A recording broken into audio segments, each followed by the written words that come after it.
Welcome to the Interpersonal Skills course.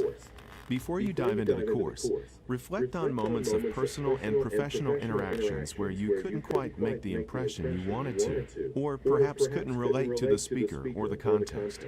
Recall instances where you couldn't empower someone else enough, or perhaps didn't feel empowered enough yourself to move ahead, whether it was a decision to be made or an idea to be implemented.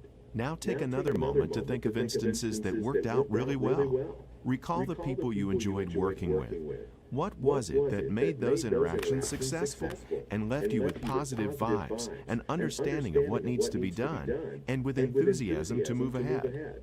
What all these situations have in common is one's ability to demonstrate great interpersonal skills. Interpersonal skills enable you to interact positively and work effectively with others. You may be the best at your core skills, but if you don't get along with others, it impacts your productivity and team dynamics. Interpersonal skills help you to not only create and maintain relationships, but also excel in difficult situations so that you're more effective and confident in your interactions. Let's look at the skills that you'll focus on today. Communicating effectively, making a personal impact, and managing challenging interactions are closely related interpersonal skills. You need them every day, in both your personal and professional worlds. Many of us work in a global capacity, interacting with co-workers from different geographies, cultures, and time zones. In today's agile and social work culture, it's important to interact, share ideas, and collaborate while building trusted and lasting relationships with clients and coworkers. As you develop your interpersonal skills, you will become a more effective communicator, make a lasting impact, and deal with challenges in a controlled and focused manner.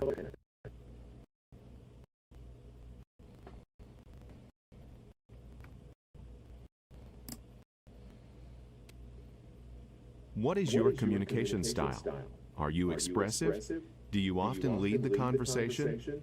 Are you more comfortable listening to a conversation and then supporting a viewpoint? Or do you prefer to analyze a conversation and ask questions before stating your viewpoint? As you no doubt have experienced, there are varied communication styles. In this topic, you'll identify your primary communication style, the one you use often. You'll also learn ways to adjust your approach based on your recipient's communication style. Ginny Rometty is the chairman, president, and CEO of IBM. If you've had the opportunity to hear one of her interviews, or if you've seen her videos, you'd agree that she is a powerful speaker. Apart from her tremendous business know-how, she is widely acknowledged for her communication skills. Executives and others who've had the opportunity to be in meetings with her vouch for the fact that she personally connects with everyone in the room with incredible eye contact, inspiring people to follow her lead. It is important to have good communication skills, but it is also important to recognize that different people have different communication styles.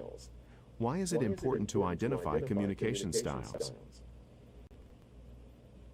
At the best of times, the communication process can be ambiguous in terms of what is said and what is actually received. This ambiguity is further influenced by perceptions, biases, and reactions. And on top of this, all of us have a preferred communication style. So, what do you do to avoid the confusion? Well, to begin with, you don't have to change your style. What is important, though, is to realize that when you're talking to someone with a different style than your own, you can adjust what you say and how you say it.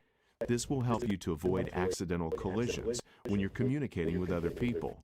It's like learning the rules of the road, how fast to drive, when to stay in lane, and when to pull over.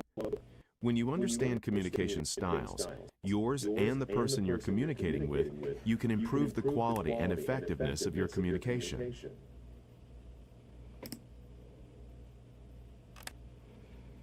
What does it mean to have one of these communication styles? Primarily, each one of us falls into one of these 4 common communication styles, based on our personalities and the way we like to communicate, period. There's no right or wrong style, it's just part of who we are. Review the communication styles to know about the characteristics of each style. Analyze it. Analyzers tend to communicate with facts. They ask questions and seek detailed information in order to make systematic decisions. What's my Oh, cool, got a follower. I'm not on this guy. Analyzers tend to communicate with facts. They ask questions and seek detailed information in order to make systematic decisions. They dislike making errors or being rushed into action unprepared and unorganized. They rarely consider any problem too big to overcome. Driver tend to use controlling and direct language. They like to take charge to get the job done in their own way with decisive, strong opinions. They are result-oriented and want to be measured on the results they achieve. They like to communicate in risky situations. They like to communicate in competitive, risky situations. Relator. Mood. Relators tend to listen first and then connect with others. They are good listeners, seeking group ability, acceptance. They highly value their relationships as part of a measure of success. Expressors tend to share their emotions easily, excite and place high value in enjoying what they do and helping others do the same. They are talkative, enjoy brainstorming, and often ask for input from others. Input. They dislike dealing with detailed, boring facts, too much information, and routine. They like new challenges and trying new ideas. Each style has its own strengths and weaknesses, and no one style is better than the other. You might have a primary communication style that might be aspects of other styles in you, and that's fine. What's important is knowing your style and the style of the person you're communicating with and using this information to tailor your message to make yourself understood.